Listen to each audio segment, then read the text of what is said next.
Hi, it's Will from StormTheCastle.com, and here on YouTube you know me as Epic Fantasy, and this is my latest tutorial. This is a foam board sword project, but it's a little bit different. This is the Witcher sword, a sword from the video game Witcher 3 Wild Hunt. But the little bit different thing I did with this sword is the runes light up. Isn't that fun? And it's all self-contained, no cords or anything. You know, what I did was I used this little setup that I bought, comes in different colors, for like $7. Get a little battery pack and a string of lights, and put those in the sword, and your runes light up. Fun project. Of course, I give you the template. Thanks for watching my videos. If you're a subscriber, thanks for subscribing. If not, what do? Hit that button. Dioramas, origami, catapults, and trebuchets, telescopes, terrariums, bonsai trees and paper games, swords and shields and real blacksmithing, model boxes, animation. I teach the art of real creation. StormTheCastle.com. Let's make something. Alright, let's get started. Print up the template. The link is in the description of this video down below, where you can get that template. There are 4 pages, and cut out all the pieces.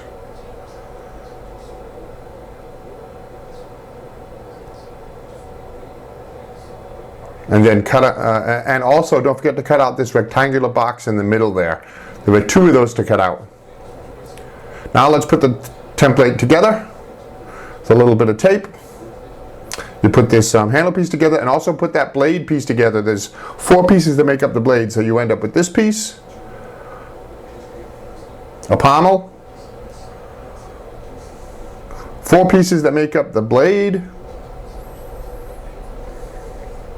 and this piece, which is the spacer piece. And we have the spacer piece because of the battery box. So you make, out of these pieces, we're going to make 2 of each. And out of this piece, we're going to make 1. And, you know, it took me a long time. I spent a whole... Okay, so place those pieces on foam board and trace them out. And the blade fits very nicely diagonally across the sheet of foam board. And remember, you're doing 2 of these. So you end up with 7 pieces. That one and these 6. And there's also another piece that we're going to do later. I'll show you that. But it took me a long time to figure this out. I did a bunch of different iterations. See the mess I made? Trying to figure out how to get this so it was very easy for you to make. Came out good. I like it. With just a few pieces. So go ahead and cut those pieces out. And don't forget to cut out the battery compartment rectangles.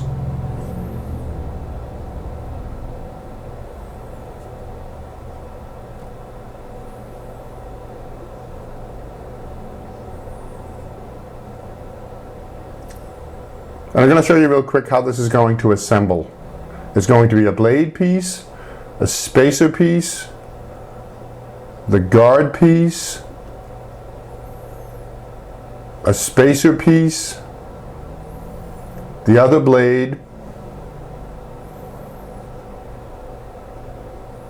the pommels, and then there's going to be 1 more piece that we're going to put on there. I'll show you that a bit later.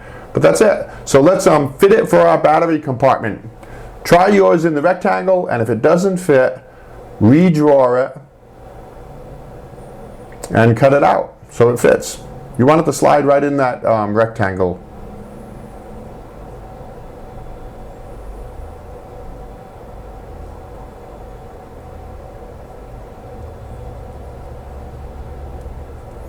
There you go, very good. Plenty of room. I love how everything fits in the sword. It's all self-contained. So now let me show you. This is what we're going to end up doing.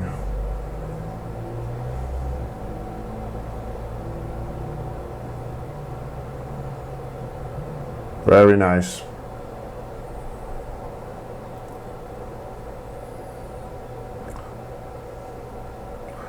Put it together and then mark the outside like this. Flip it over and mark the other one on the outside like this. We need those pieces. We're going to work on those 2 pieces, those 2 outside pieces. So take them like that, flip them over so you no longer see the words outside, and then draw a line right down the center of them. Because we're going to bevel the sword. When you bevel the sword like this, I'll show you what I mean, it makes it very strong. It's a neat little technique, and it also makes it look more sword-like. And then cut a line right along those center lines. Now, you're not cutting the foam board in half. You're only cutting through the top layer of paper. That's all you need to do. The top layer of paper, maybe some of the foam, but don't cut all the way through. And then gouge out at a 45-degree angle like this. Doesn't have to be neat. Along one side of that center line, gouge out some, and then on the other side of that center line, gouge out some at a 45-degree angle, roughly. Do it along the whole length of the blade and on both of them. Now you can fold this up like this along that center line to make a nice edge, a bevel edge on the sword. See it like that? Very nice. Do both. That makes it more sword-like and much stronger. So now you can go ahead and draw on your runes. I only did one side of the sword, one blade piece like that. You can do both if you want, or you can just do one side. And then cut them out. We want the light to show through, right?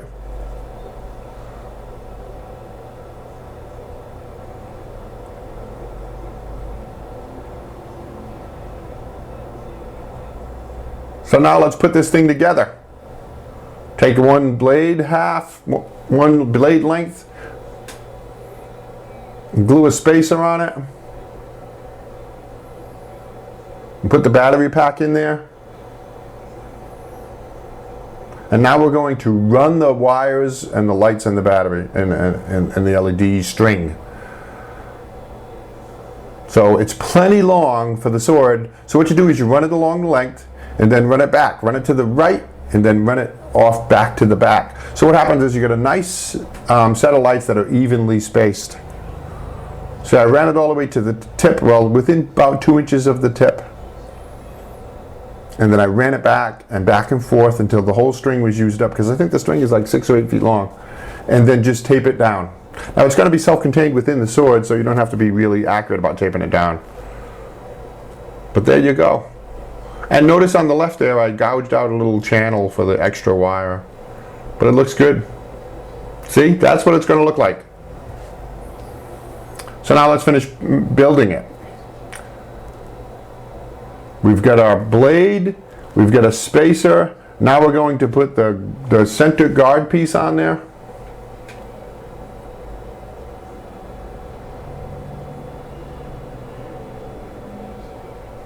Just like that. And then put another spacer, glue another spacer on, and well, you know, this is kind of cool. I just really kind of was happy to find this LED setup with the little batteries and everything. It's got a lot of potential in this. So you can have the self-contained sword that lights right up and stuff like that. I got some more ideas I might work on here with this kind of a thing. I actually have another set of white ones. And then you put the final blade piece on and glue that on. But we need a space to get at our switch, right? So mark off where the switch is. And cut out that rectangular hole so you can get at the switch.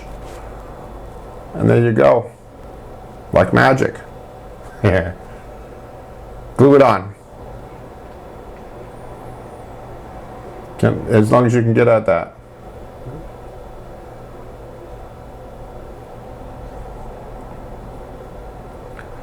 All right, here's that one piece I was talking about. Nice little collar piece on the guard. Custom cut, measure and cut something like this that goes from tine to tine. Right? From the left tine to the right tine. I think tine is the right word for that. And then glue your pommel pieces together and glue them on the edge of this, on the end of this, on the butt of the sword.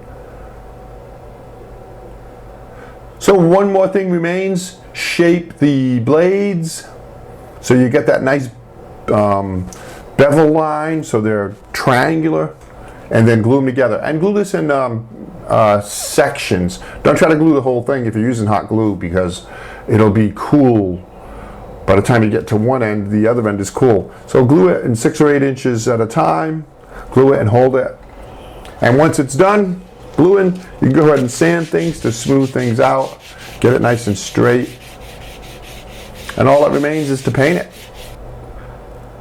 Remember, if you make this sword, send me a picture. I will send you a certificate of contribution, and I will put the picture on my website. The blade is silver, of course. The guard and the pommel I painted gold.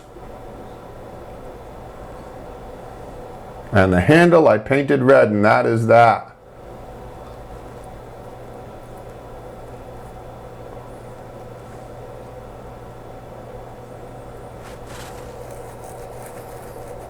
This is actually be kind of cool for Halloween because it's also a nightlight.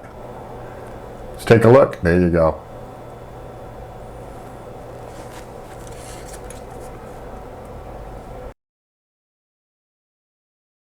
Thanks for watching that video. I hope you enjoyed it. If you're a subscriber, thanks for subscribing to my channel. If you're not a subscriber, hit that button. I always have lots of fun and interesting and very creative projects. I do 2 new ones every week.